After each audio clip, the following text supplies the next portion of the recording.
but I will only swim in the shallow end. If that's like, Dude, I prefer the shallow end. Yeah, no, like I know what you mean. The shore. I know. The shore. The shallow end of the ocean. I want to get into the shallow end. You know you're Scout, right? Hi, this is William. Hi, this is William. And Scout. From Hypermentilating. The podcast. A show that follows life and change through the eyes of a father and dork. That's exactly right. Through the eyes of a father and a dork. No. That's staying. No. Oh, yeah. Join us as we find our way together. You can't keep that in. Yeah, it's for sure I can. Oh my God. Oh my days. Yes, we will find our way together. This is what we are doing. Mm-hmm. How's it today, Irish? It's pretty good. Pretty good? Recovering from my migraine. Well, yes, that was a very unpleasant experience. We can definitely do a segment on migraines one day. They're horrifying. And I'm sure there's many people out there who would have experience with them. Oh, they're so bad. Well, but on the a happy pain note. it's too recent to discuss. Yeah. We must let it go into the rear. On that happy note. Fade away into the rear view mirror. Our first topic of the day is a pretty interesting topic. It's is there a job that gets less respect than garbage men? Honestly, I don't think there is. I mean, there probably is somewhere, but I truly don't think there is. There's so many jobs that, you know, don't get respect, but a garbage man, I feel like, seriously doesn't get the respect that they deserve. Because they do all the work that no one wants to do, you know? Yeah, so for sure. I think that, I don't know, Well, what would we do without garbage men? There'd be garbage piled up on our front lawns. And that's the thing. Like, for me, I don't think there's anybody that gets less respect than a garbage man when you relate it to actually what he's doing, like what the contribution is to society, and then what the degree of respect you get for it. So I'm wondering if there's any job, like, can we think of anything that, because a garbage man, without that, I mean, yeah, it'd be just a disaster, right? Like, the value of our garbage being picked up for us and taken away for us and processed for us and is off the charts. Like, it's almost more valuable than any other service that's provided for us. So if you think just in terms of service industry, I can't imagine what's a more valuable service. And certainly I can't think of a service that valuable that is that undervalued, right? Yeah. I think probably it's because a garbage man doesn't need a huge skill set, right? Like, it's not something that you need to study for. I'm not putting it down. I'm saying that that's partly why I think it gets such a lack of respect. Right. Respect, well, but there's another word, but I'm blanking on it. They should get more acknowledgement for the things they do for our community. Think about the neighborhood we live in. And in our front lawns, if there were no garbage men, what would we do? There'd just be piles and piles and piles of garbage. Well, we'd do it ourselves, right? We'd have to take it to the local dump or the local garbage collecting place. But I'm saying, like, what if one day the people just decided, like, that's it, I quit. I'm not doing this job anymore. But that's what I'm saying. So we'd have to do it ourselves. So that's the value of the job that's so huge, right? Somebody's doing it for us. Somebody's providing us the service of taking our garbage away for us. Like, that's an incredible service. Mm-hmm. Way beyond what, almost any other service that's provided for us. Right. Just the nature of it. What other jobs I can't think of anything that gets less respect than that. What are jobs that people do that, like, for example, another job that wouldn't get a lot of respect is people who are picking fruit, right? So the fruit that ends up at your table, oranges, apples, bananas, somebody's doing the ground zero work of getting that from the vine, from the tree, and then it's shipped further on and processed. So people are doing that too. Like, that's a job that doesn't really get a lot of respect. If you say, what do you do? Well, I collect fruit. I pick fruit. People are like, oh, really? Cool. Yeah. But it's like, that's a fantastic job as far as the service it provides. Yeah. I guess it's the degree of people. If you look at a job like, well, anybody can do it, boom, it gets somehow dismissed, which isn't really right. Just because anybody can do it. Yeah, I mean, really. And can anybody do it? Like, I couldn't pick fruit. I wouldn't. I couldn't go around picking up garbage every day. Like I in theory, I could do it. I mean, it's like I couldn't do it, man. The smell. I couldn't. I guess you'd get used to it. Put Vaseline under your nose like I'm or saying, something. it's not impossible for us to do it. If we had to do it, we would do it. But that's kind of the point. No, I am saying it's impossible. I'd barf. That's kind of the point. It's like there's people out there who are willing to do it for us, and who do it for the community. So and for a job, right? They're getting paid to do it. I know. I'm not trying to exalt them either. I'm just it's just that I think that it's a job that gets disrespected or marginalized, or you just sort of forget, right? That it's being done for you, and it's an incredibly valuable service. I think that's kind of what I'm thinking. Like, those jobs that people do that we sort of just forget that they're being done for us. Yeah. That's sort of the thing that I was thinking about, right? Like these jobs that are done for us that we kind of don't really give enough respect to. Gardeners. Yeah, I guess so. I never even think about. I mean, we don't have a gardener, but. No, I know, but in a neighborhood, the people that come by, monthly or whatever, and cut the trees in the neighborhood or something. That's what I mean by. I never think twice about them when really I should be. It's a huge service to people who are, I mean, anytime that somebody's doing something for you that you don't want to do for yourself, it's a valuable service. But it's just that garbage man is like, got to be at the top of the heap. Huh? See what I did there? But it has to be, because I just can't think of a more valuable service that's performed for us daily or weekly that gets less respect, because you just don't think of like, oh, that guy's a garbage man. You're like, dude, thanks a lot, man. Sweet. It's wicked. That's not how it goes. Yeah. And it probably should. Like, I mean, I can think of jobs that are downgraded or that aren't respected, but I don't know. I don't think as much as garbage man or like. So that's it. I just wanted to have a little yak about that. Those kind of jobs that are sort of marginalized, but if you think about it, they're hugely important to everybody's society's day-to-day functioning, right? Right. And garbage man, people who get the food right at ground zero, all of those kind of jobs, Yeah. People who are building houses, like guys who are just working as helpers on building houses. I've been on construction sites, and those guys are the hardest workers on the site, and it's almost at times like the harder you work and the less considered your job is. Yeah, like I'm not going to say which jobs, but some jobs pay a lot for not that much work. Yeah. And then the jobs that are you need to get dirty and down to the nitty-gritty. Yeah. Are paid nothing. Yeah, it's messed up sometimes. Yeah. All right, there you go. Yep. Okay, this next topic, I have a lot to say about it. Oh, here we go. Another lot to say topic, is it? I do, because all right. I've personally been down this path before. Should people be afraid of the ocean? Okay, I like the ocean. We live by the ocean. Wow. Flex. Yeah. We live by the ocean, guys. So does most of the world, though. So. Yeah. But we have a beautiful climate. Flex. Yeah, we have pretty warm weather. That being said, I would love to be somewhere that's snowing right now. Yeah, you can have the cold, man. I had enough of the cold. Should people be afraid of the ocean? My view on it is I go swimming in the ocean. I love swimming in the ocean. But I will only swim in the shallow end. If that's like, dude, I prefer the shallow end.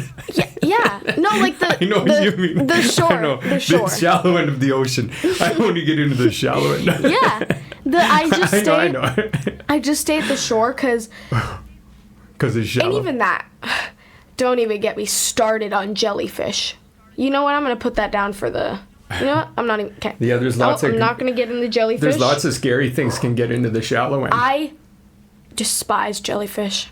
That's for another day. That's for another day, though. That's a pretty strong word. No, I do. But yeah, I like snorkeling on a paddleboard.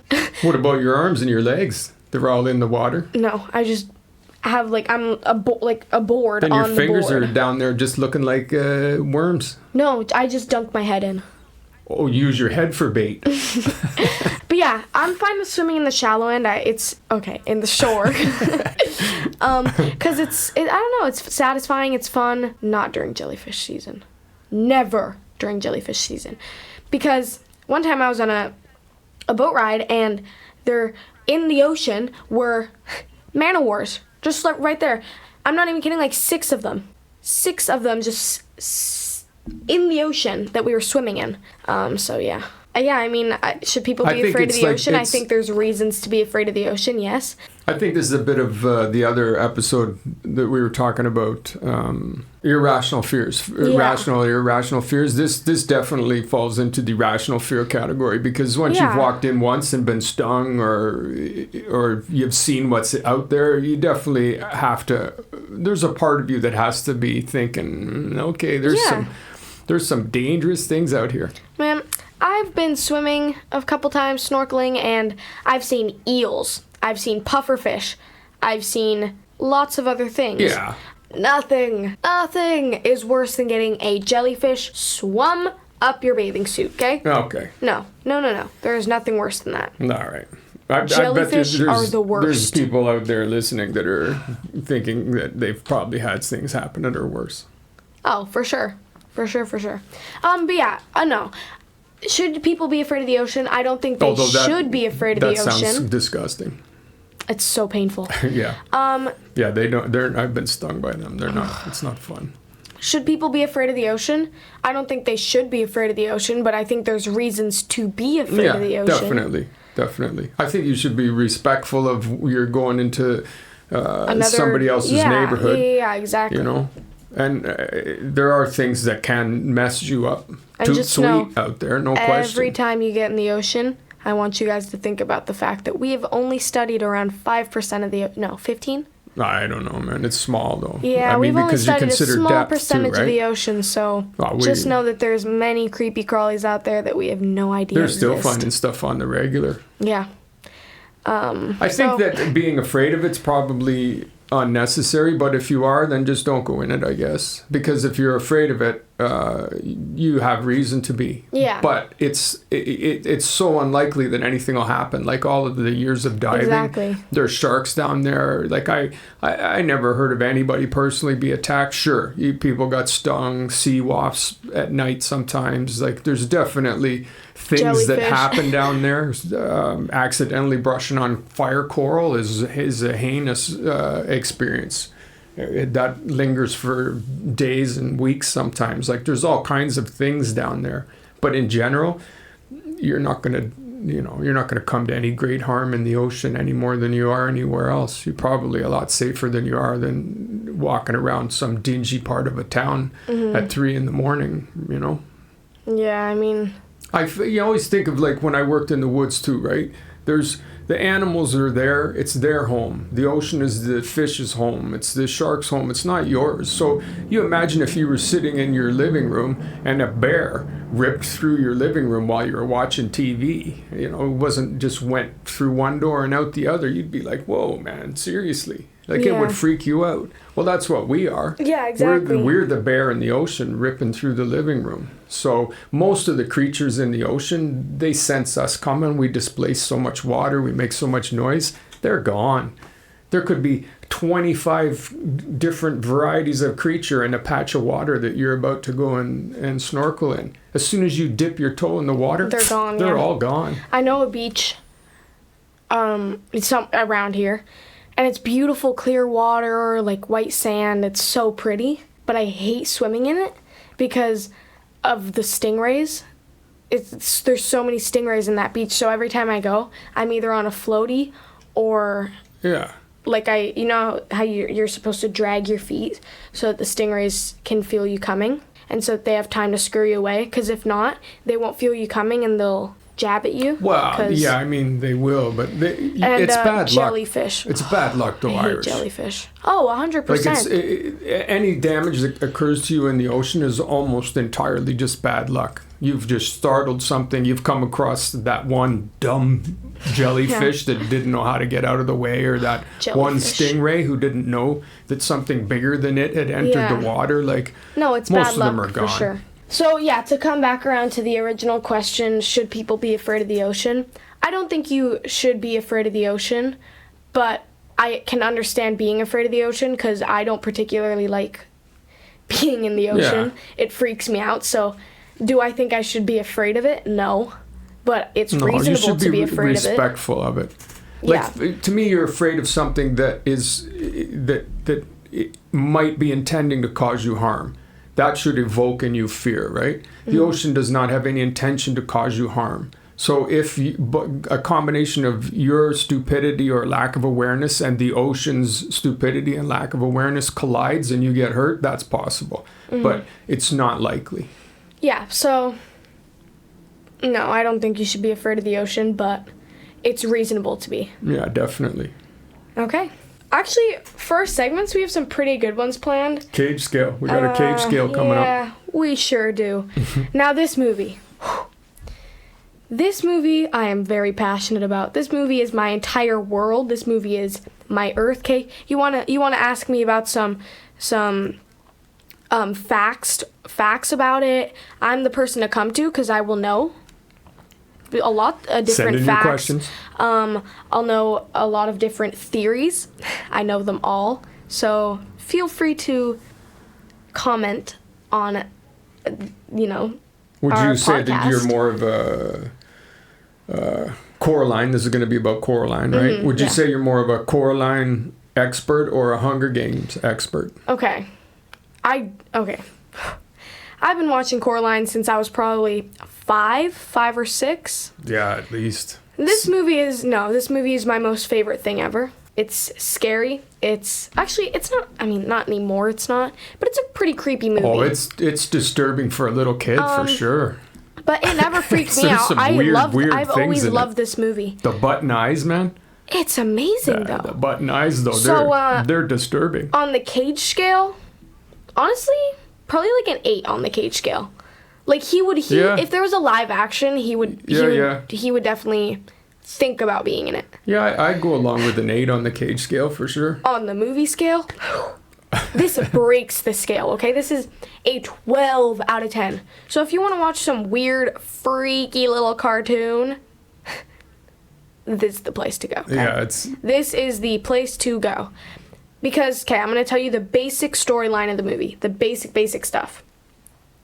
This girl from Michigan shows up to... wait, are they already... They might be in Michigan. Wait, no. Pontiac. Yeah, okay. So she's from Michigan, and she moves to somewhere. And... That doesn't seem like a degree of expertise. No. I know so much about this movie. Wow. And it's this place called the Pink Palace. And the Pink Palace is a series of apartments the house was basically split in half. And there's one apartment, and then there's another apartment, okay? And downstairs there's neighbors, upstairs there's neighbors. Dude, you have to hit the highs. And we're going to run out of time. Basically, this family, Coraline, and her mom and dad move into this apartment. Her parents are gardeners, but they don't like gardening. They just work for a catalog. Isn't the dad like a writer? He's trying to bang out a book, right? Yeah. And the mom is too. They're both working on a catalog. Okay. And so they're trying to bang out the catalog so they can focus on Coraline in the house. He gets kind of a Here's Johnny vibe going from what's that Stephen King movie? The Shining. Like the dad in The Shining. Yeah, he gets that kind of a vibe. Like he starts losing his mind. And so she moves in. The animation is awesome. It's just such a weird. It's really well made. It's chills, literal Tim Burton. Chills. No, it's. Yes, it is. It's not. It's not. Mm-mm.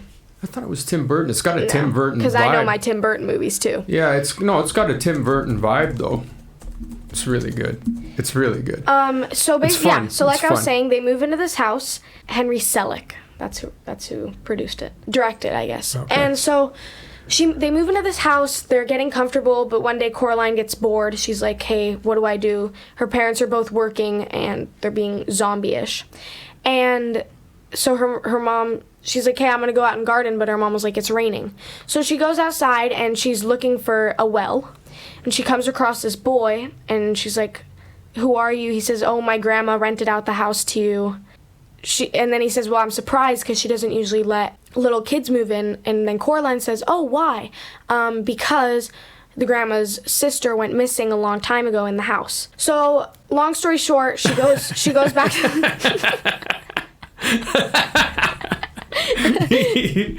she goes back to the house, and that night she's exploring the house. She's counting the windows. She's counting the doors.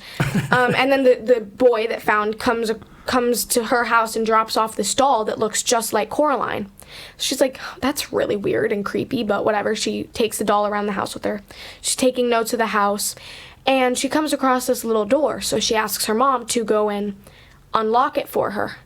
And the mom takes the key that's shaped like a button. It's a button, and then it's just a key. And she scrapes across the door and unlocks it. Locks it. It's a little door. But real ones know that in the book it's a big door. All right. So The rest will be spoilering. No. So she opens the door. What do you like about... I got to get you back on the rails here, man. And it's bricked up. That's all I'll tell you. All right. So what is it you like about the movie? For me, I love the animation. I love the weirdness of it, the long necks and the kind of... It does have that kind of Tim Burton vibe, like a dark weirdness to it. Most people think it's Tim Burton. The writer, unfortunately, it looks like he could be a bit of a greasy weasel, but his imagination is amazing. He's written some really good stories. Oh, I mean, the book and the movie are amazing. Hopefully it turns out he's not, but it looks like he is. But that doesn't take away from the stories or the movie and how good they are. Right. And it's definitely worth watching. Like, this is the kind of movie that a family can easily watch. The parents, the adults can enjoy it. Kids of any age almost can watch it, although it could be, I think, a little frightening for a smaller child. No, that's you, though. You've never been... Pause it freaked him out a bit. Horror movies don't really creep me out unless we're talking about... a bit. What's his long legs? I think that definitely it's a family movie. But it's fun. It's very interesting. It's funny. Like, parts of it are really funny. Like those guys the people that live upstairs and everything. Miss Finken's forcible live downstairs. Yeah, there's some very, very funny scenes with the guy upstairs. The Russian guy? Yeah. Fun fact, the reason he's so blue is because he fought in the war. So he has radiation poisoning. Oh, that's fun. Well, okay. My favorite part of the movie is all the little hidden Easter eggs. Now, I've watched probably 30 videos, like, deciphering all the different codes in it. Okay, but... So, yeah. I don't mean to cut you off. Love that. But so what do you like about it, though? Like, yeah, I like how there's different hidden meanings in it. Yeah. The animations. I love her. She's very... Great character. She's so great weird, role model. But, like... brave, and she's super brave. She knows right from wrong and that kind of stuff, and she wants to help. So I really like that about her. Yeah, I love everything about the movie. The colors, the soundtrack.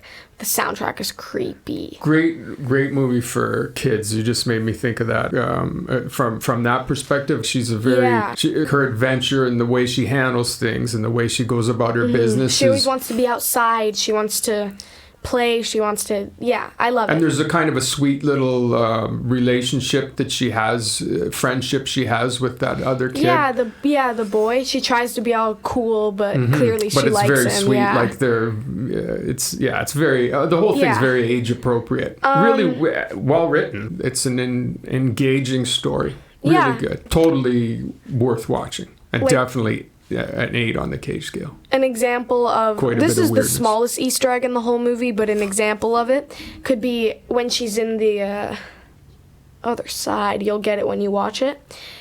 The lightning is a hand, which you'll understand later in the movie. But yeah, it's an amazing movie. There's different theories about it, and there was actually talk about them making a second one, but I'm glad they didn't because Oh, for sure, yeah. It would have just dragged it, and the first one was so good that there was no reason. Nah, so. no need for it. 12 out of 10 on the normal scale, but 8 out of 10 on the Cage scale, because Cage would be, I feel like, pretty good to play the dad. Oh, for sure, or the other mom, or any of the characters in the movie. It's Coraline. It's definitely a solid Cage scale movie. I'm sure he likes it. So yeah. There you go. That's Coraline. Good choice, If you have any questions about any theories, feel free to comment about it, and I'll definitely have an answer for you. You can discuss it on Substack with you. I would be happy to. Okay. Oh, I'm so excited for this What If. I came up with this, I'm not even, 2 weeks ago or something, and I had it in my head. All right. I'm not scared. So, what if we had another identity, and what would it be? Because, okay, we're us, right? Mm-hmm. I'm Scout. I'm 13. Mm-hmm. I live in Mexico. Okay, that's me, right? Yeah. But if I had another identity, what would I be? Okay. See, I've thought this through. Yeah. I would either be anything that kills a jellyfish, or my name would be Sally Wright. And for my side gig, I would write mystery novels that are New York's bestseller every year. Or I would... You could do either one of those things in real life if you wanted. You could write books under the pseudonym Sally Wright. Oh my God. Yes, right? I know, but or you could become some kind of famous jellyfish hunter. You could have a costume and weapons, and you'd just be popping into scenes with jellyfish infestations and sorting them out. Yes, but if we had another identity, I would be Sally Wright. On the side, I would write mystery novels that were New York's best-selling. And then, as my main gig, I would be a hitman. And I only went after bad guys, okay? You can't do that one. Yes, I can. It's another identity. I'm Sally Wright, the 5'9", long blonde-haired, green-eyed... What, do you carry a box around you stand on? No. Well, how do you get to 5'9"? I'm another person! This is another identity. Oh, yeah, right. All right, I got you. And... Well, why not be 6 foot then? Because, why? No. I don't know. You just figured 5'9's the way to go? Yeah. It just sounded right. Do you have a cape? I don't know. Oh, my God. Do you have a weird cat? No, I don't. So, this is what I would look like. So, at first glance, I have long blonde hair. I'm talking down to my knees long. My eyes are bright green, like a snake's eyes. This is Sally Wright. Mm-hmm. The crime novelist / hitman / jellyfish murderer. I'm not a jellyfish hunter. Oh, you're not? No, that would be... Well, that's a separate identity? Yeah. Why can't they be combined? Because they can't. Are you crazy? Oh, a hitman can't kill jellyfish as a side gig? No, what are you, crazy? Oh, yeah. Oh, I'm the one that's crazy. Mm-hmm. Yeah, I mean, honestly, that's basically it. And I would also be a time traveler, just because why not? Oh, yeah, why not? And I can also hook people up with secret, fake IDs. 18 and above. Is this obviously Sally Wright again? Yeah. So Sally Wright draws the line at often jellyfish. But other than that, it's game on. False identities, hitmanning, or hitwomaning, I guess you should say. You know what? Scratch that. I have bright, fire red hair. Well, you might as well if you're going to Someone draw that for us. It sounds like you're going to be all smashy. Mm-hmm. Yeah. Well, I'm a little scared to go to sleep at night now. So yeah, that's my opposite identity. What's yours? Don't overthink it. Just go with I gotta think it. I can't overthink it until I think it. Yeah, but is this gonna be another one of those planet things? It may well be. Clearly, I have some trouble with this what if concept. It's really not that difficult. This is not the same as. Imagine if a grape was a car. Would you drive it? Like that moon thing you did, the planet thing. At least this one's simple enough. Like, what would you be? I just have to. I don't know what I would do. What my other identity be? Yeah. A garbage man. Oh, I know. Why not? Why not? And who a garbage man whose skill is finding valuables. So, like, I would have a sense. I could just, with my hand, and I would know, oh, that's a diamond, that's a Rolex. You can't do that. Why not? Because now you have a power. Somebody threw, well, yeah, I have a power. Somebody threw it out. My secret identity has a power. Yeah. But no, that wouldn't be mine. You know what? I know what mine would be. My alter ego. Bob Dylan. No, Bob Dylan. I want to be an 85-year-old little.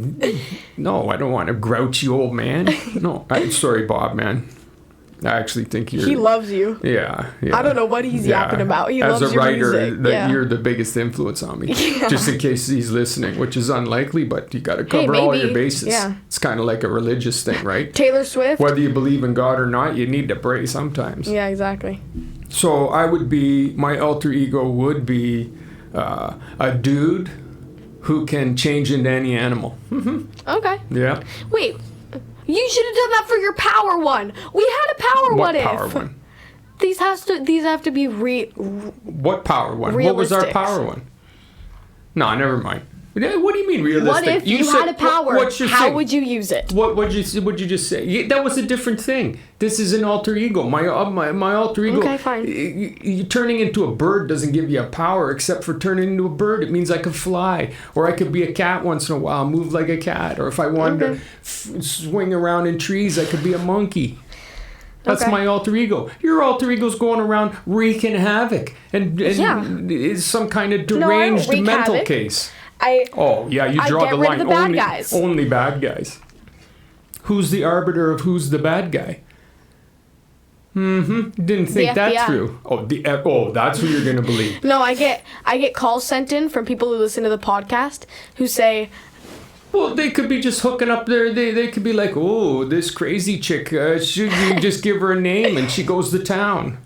No, I'd have to look into the person and see if they're a bad guy. How are you doing this with your? Well, I would draw the line at people who, like, if they're murderers and stuff like that, then I would. Oh, okay. I'd go after them. All right. I don't. This is. Okay.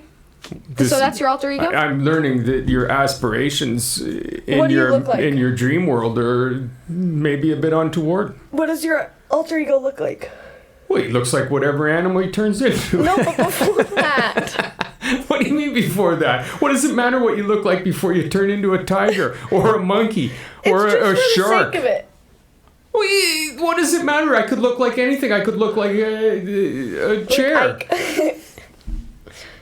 I look like whatever animal I turn into. Okay. Oh, you want to know if I before I turn into an animal, it's important that I have on my best costume.